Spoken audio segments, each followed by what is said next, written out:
Dios te bendiga. Bienvenidos a nuestra plataforma Extensión Ministerios Filadelfia, llegando hasta donde Dios nos lleve. Hemos estado meditando en el libro del Apocalipsis. Nos toca hoy hacerlo en el capítulo 20 de este libro, el reino de los 1000 años, milenio. Un pasaje muy controversial, hay diversas maneras de interpretarlo.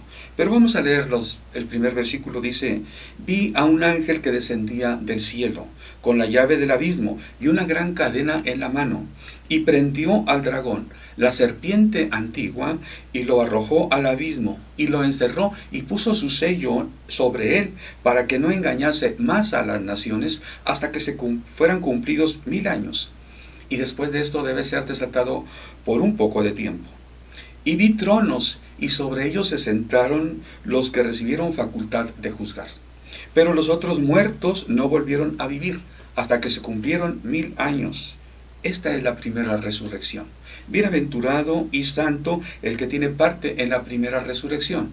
La segunda muerte no tiene potestad sobre ellos, sino que serán sacerdotes de Dios y de Cristo, y reinarán con él 1000 años.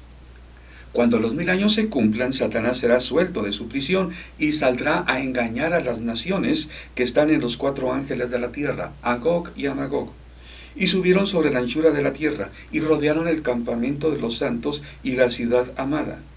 Y de Dios descendió fuego del cielo, y los consumió. Y el diablo que los engañaba fue lanzado en el lago de fuego y azufre, donde estaban la bestia y el falso profeta, y serán atormentados día y noche por los siglos de los siglos. Vemos lo especial, la manera especial en que está escrito el libro. Es apocalíptico. No es descriptivo meramente. Hay veces que Juan describe lo que vio, pero hay veces que nos platica lo que vio. Hay veces que habla en un futuro. Será atado, será desatado. Y después nos lo describe. Nos dice: subieron sobre la anchura de la tierra y rodearon. Nos está platicando algo que vio, la visión. Y a veces nos dice lo que va a pasar. Es especial el Apocalipsis. Entonces no debemos interpretarlo literalmente. Pensemos en la figura que está aquí. ¿O tú qué opinas? Este ángel ató al dragón con una cadena. ¿Sería una cadena de bronce, de oro, de acero inoxidable para que no se oxide durante 1000 años? Es una cadena espiritual. No puede ser atado Satanás, un ser espiritual, con una cadena material. Las cosas espirituales han de discernirse espiritualmente. Entonces, si respecto a la cadena decimos que es espiritual, creo que debemos de seguir la misma línea de interpretación cuando hablamos de 1000 años. El número 1000 o 1000 años no los encontramos tipificado en el Antiguo Testamento ni en el Nuevo. Jamás se nos habla de 1000 años en ninguna parte de la Biblia. Como 70, 7. Cuando se habla del reino, pudiera figuradamente también decirse 7, 70, 50, 100, 12, 3, 1. Pero se nos dice 1000 años, y lo que quiere decir en lenguaje apocalíptico es muchos años. Me llama la atención que quien ata al dragón es un ángel. No se nos dice el nombre, no es un ángel de alto rango. Cuando Daniel oró intercediendo por su pueblo a Dios, Gabriel le dijo: varón muy favorecido y amado, tu oración ha sido escuchada. Y le dice otras cosas, y le dice: el príncipe de Persia se me opuso. Yo salí pronto con la noticia para ti, pero se me opuso el ángel de Persia. ¿Cuánto fueron? 3 semanas de que salía la orden, desde que Daniel comenzó a orar. 3 semanas peleando ahí el ángel Gabriel contra el príncipe de Persia. Una guerra fuerte. Gabriel, ¿quién es Gabriel? Los ángeles de más alto rango en los cielos, junto con Miguel. Y aquí un ángel X ata a Satanás. No le cuesta trabajo, llega y lo ata y le pone sello. Bueno, cuando Dios manda hacer algo, cuando se trata de ejercer la autoridad que Dios da, es como si Dios hiciera las cosas. Jesucristo les dijo: mayores cosas que estas haréis, le dijo a sus discípulos, porque yo voy al Padre. Jesús les dijo, como me envió el Padre, así yo los envío. Les doy potestad, les doy autoridad. Los apóstoles dijeron, ¿por qué se sorprenden Pedro y Juan cuando obraron un milagro con el cojo en el templo de la Hermosa? Como si de nosotros mismos lo hubiéramos hecho. Sepan ustedes que en el nombre de Jesús de Nazaret, ahora este hombre está sano. En el nombre de Jesús de Nazaret. Es decir, al ejercer la autoridad que Cristo nos dio. ¿Con qué potestad hacen estas cosas?, le preguntaron. Ahí está el ángel, con la potestad que Dios le dio, fue y ató al dragón. El cristiano deja de lado, ignora la autoridad que Cristo nos ha dado. Pero vamos más adelante, un poquito en orden. Lo ata y 1000 años es atado. Esto de los 1000 años, pues hay distintas formas de interpretarlo. Hay algunos lo interpretan literalmente, otros de manera figurada. Debemos recordar lo que Jesucristo dijo en Juan 18:36. Él dijo, mi reino no es de este siglo. Y enseguida dijo, mi reino no es de este mundo. Esto lo dijo muchas veces. En el Evangelio de Juan encontramos muchas veces que Jesús habla de su reino, no es de este mundo. En cambio, habla del príncipe de este siglo, de este mundo. ¿Quién es el príncipe de este mundo? Es Satanás. Por eso el reino de los cielos sufre violencia, dice el Evangelio de Mateo, y los violentos lo arrebatan. El reino de los cielos sufre violencia porque el reino de los cielos que Jesús trajo ha llegado a vosotros y está entre vosotros, Jesús dijo a sus discípulos. Viene y lucha contra el reino de las tinieblas. Jesucristo dijo, edificaré mi iglesia y las puertas del infierno no prevalecerán contra ella. Ahí tenemos que imaginarnos una lucha. Las puertas del infierno se caen, como cantaba Jorge Lozano. Las puertas del infierno se cayeron, las tinieblas se volvieron luz del sol. El Espíritu dio vida a los muertos. Y bueno, ¿de qué manera? Con la predicación del Evangelio. A otros arrebatarlos del infierno, dice Santiago. Judas también habla de esto. Es una lucha. Aquí está el reino de las tinieblas, pero el reino de los cielos se acerca. Si tú preguntas a una iglesia, sobre todo si es histórica, ortodoxa, tradicional, ¿cuál es la tarea de la iglesia? Va a decir, la extensión del reino de los cielos. Trabajar para la extensión del reino de los cielos. Entonces, ¿por qué no nos ubicamos como que estamos en el reino de los cielos? Jesucristo predicó parábolas. Y vez tras vez dijo, el reino de los cielos es semejante a... Leía hace poquito un libro que habla del cielo. Su autor, escrito... Cuando se escribió este libro, tenía 25 libros escritos de otros temas. Y él hablaba de algunas parábolas, pero las aplicaba al reino eterno de Dios, después de esta vida. ¿Cómo alguien tan erudito puede hablar de estas cosas? Muchas veces los cristianos aplicamos las parábolas al reino futuro, al reino eterno, a la eternidad. De ninguna manera Jesucristo nos vino a enseñar por parábolas para decirnos lo que va a hacer en el cielo. Fíjense, discípulos míos, fíjense ustedes, ovejas, cómo va a ser la vida en los cielos. Les voy a enseñar una parábola para que sepan cómo van a vivir ustedes en el cielo. Claro que no. Jesucristo enseñó a sus discípulos cómo vivir en la tierra. Ejemplo os he dado para que ustedes hagan lo mismo. Estas cosas que yo hice es poco, ustedes van a hacer cosas mayores porque yo ya me voy. Jesucristo dijo a sus discípulos en Mateo 18, bueno, tengo adelante por ahí el versículo, voy a hacer referencia más adelante, pero les dijo, ¿qué eres Juan? Como me envió el Padre, así también yo os envío. Y después les dice, a quienes les remitieres pecados les son remitidos, y a quienes se los retuvieres les son retenidos. ¿Qué quieres más autoridad de parte de Cristo? Los cristianos comúnmente no hacemos referencia. Yo no he oído un solo sermón de este pasaje. A quienes les remitieres pecados les son remitidos. A quienes se los retuvieres les son retenidos. Autoridad. Estamos en el reino de los cielos. Jesucristo dijo, el reino está entre vosotros. Cuando les digan, mira, viene el Cristo, y el reino está entre vosotros. Cristo va a venir y va a establecer el reino eterno, el reino de Dios. Pero desde Juan se predicó, el reino de los cielos se ha acercado. ¿Tú no vives en el reino de los cielos? ¿Tú no vives las parábolas? ¿Para qué son las parábolas? Para instruirnos cómo debemos vivir. Tenemos que el reino de los cielos se extienda. Cuando oramos el Padre Nuestro es, venga a nosotros tu reino, es que cada vez más se extiende. Estamos en el reino, pero que tu reino eterno venga, se cumpla. Mientras nosotros tenemos que extender este reino para que las tinieblas brillen en medio de la luz. Ahorita el reino de tinieblas. Cuando predicamos el reino de los cielos se extiende aquí en la tierra. Hay más personas que son cristianas, que son hijas de Dios. Entonces, por eso es que las puertas del infierno no prevalecen contra la acción de la iglesia. No es que la iglesia sea fuerte, es que la iglesia debe actuar usando la autoridad, la potestad que Jesucristo da. Él dijo, os doy potestad de pisar serpientes y escorpiones, y sobre toda fuerza del enemigo, y nada os dañará.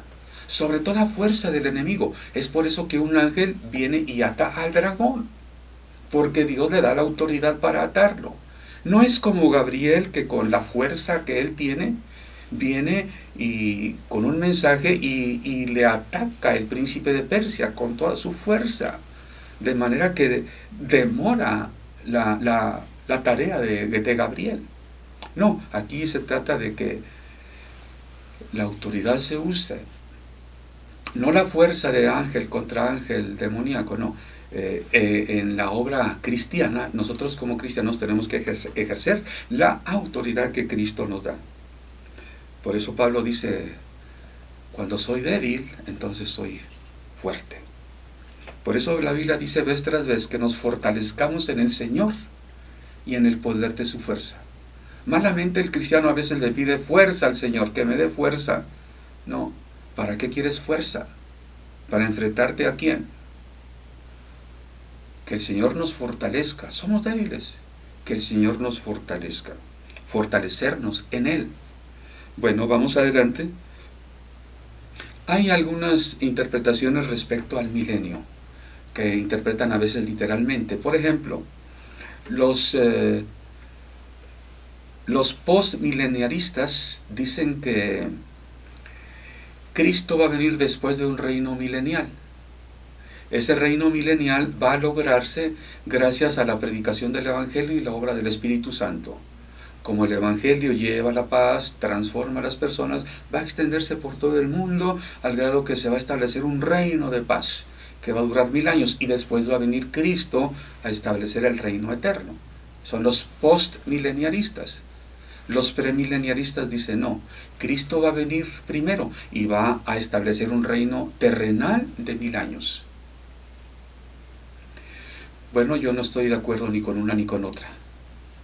Yo creo en el milenio, pero te voy a explicar de qué manera. Pero ¿por qué no estoy de acuerdo con el postmilenio?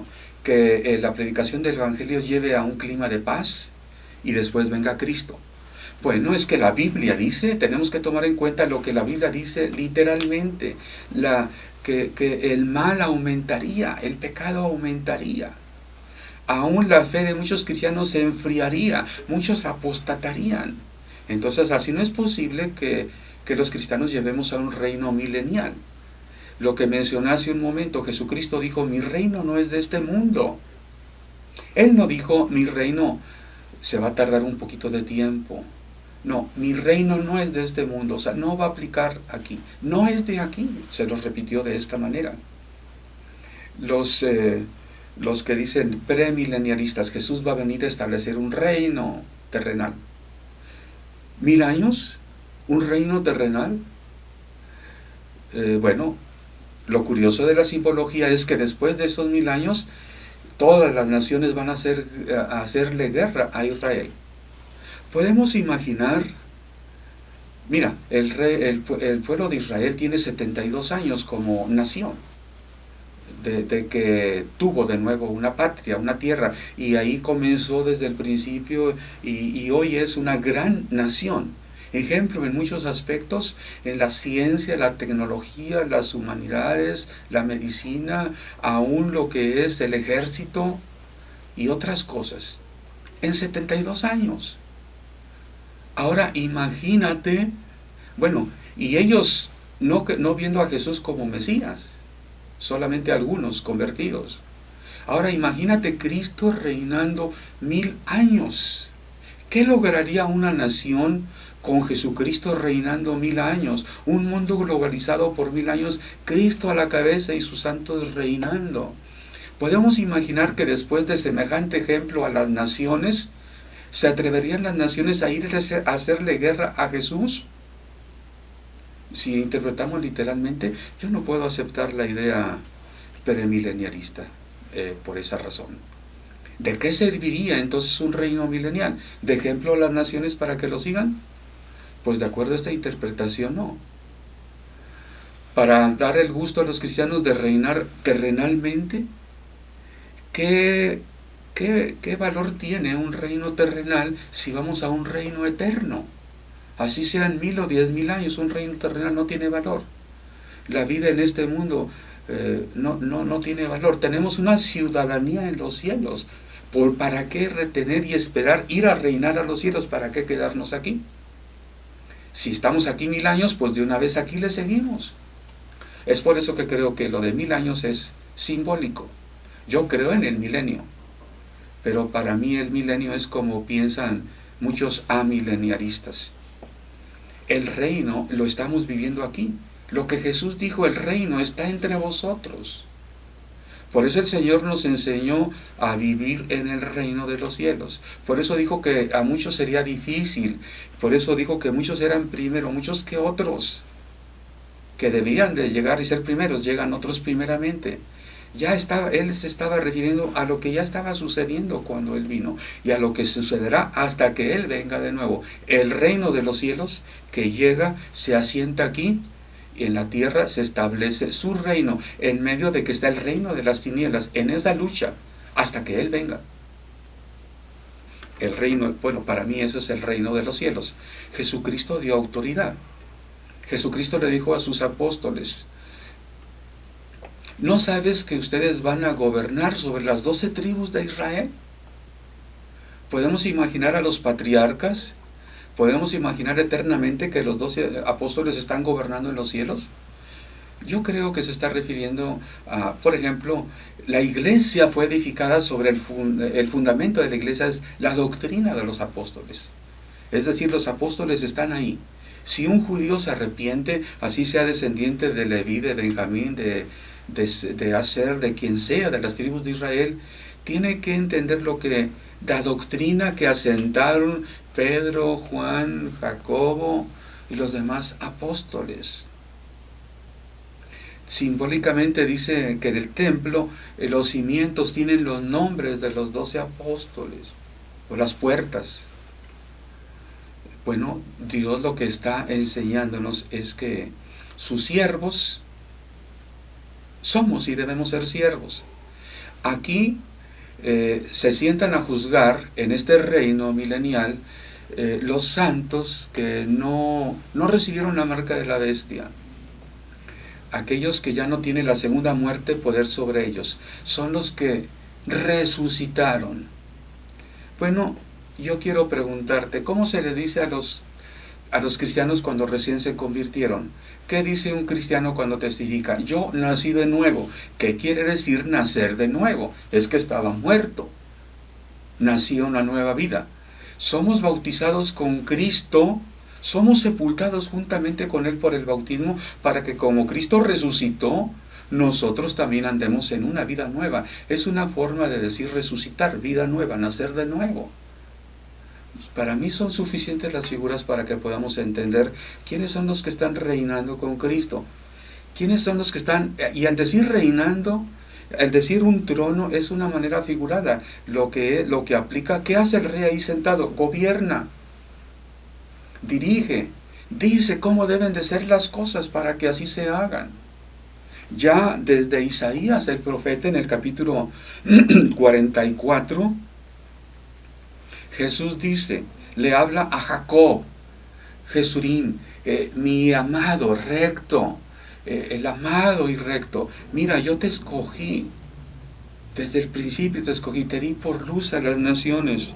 Jeremías dice, oh Jacob, Israel, a quien yo escogí, Jesurín, a quien yo escogí, porque les habla de prosperidad que va a haber más adelante, y después les dice, así dice Jehová, Rey de Israel, y su Redentor, Jehová de los ejércitos, yo soy el primero, yo soy el postrero, o sea, yo soy el único Dios, y tú eres mi escogido, mi elegido, tú eres mi testigo. Les dice con estas palabras, ¿y quién proclamará lo venidero? Lo declarará y lo pondrá en orden delante de mí, como hago yo desde que establecí el pueblo antiguo. Anúncienles lo que viene y lo que está por venir. No temáis ni os amedrentéis. ¿No te lo hice oír desde la antigüedad? ¿Y te lo dije? Luego vosotros sois mis testigos. No hay Dios sino yo, no hay fuerte, no conozco ninguno. Dios es el fuerte, es el único, y ustedes son mis testigos, les dice Dios. Entonces ustedes tienen que hacer lo que yo he hecho desde el principio. Un testigo es uno que dice lo que oyó, lo que sabe. Ustedes son mis testigos, le dice Dios a su pueblo, y es lo que Jesús dice a su iglesia. Ustedes son mis testigos. ¿Para qué? Para proclamar el Evangelio, para declarar. Muchos cristianos le tienen miedo a la palabra. ¿Qué quiere decir declarar? Yo declaro inaugurado, yo declaro que Cristo murió en la cruz. Lo que el cristiano aquí tiene que declarar es lo que está escrito en la palabra. El Señor nos manda que proclamemos, a declaremos, y más aún, que digamos cómo son las cosas desde el principio, a que pongamos orden, o sea, que apliquemos lo que Dios dijo. No solamente debemos decir lo que Dios dijo, sino cómo aplica. Esa es la enseñanza, la instrucción. Enseñándoles que guarden todas las cosas. Si tú vas a enseñar a alguien que guarde las cosas, estás gobernando con Cristo, estás diciendo cómo, estás aplicando la ley, estás siendo un mayordomo del Señor, estás aplicando la ley a la vida diaria. Debemos ser prácticos, muchos dicen, algunos. Bueno, es una forma de gobernar, decir cómo son las cosas. Pablo dice, yo como perito puse el arquitecto.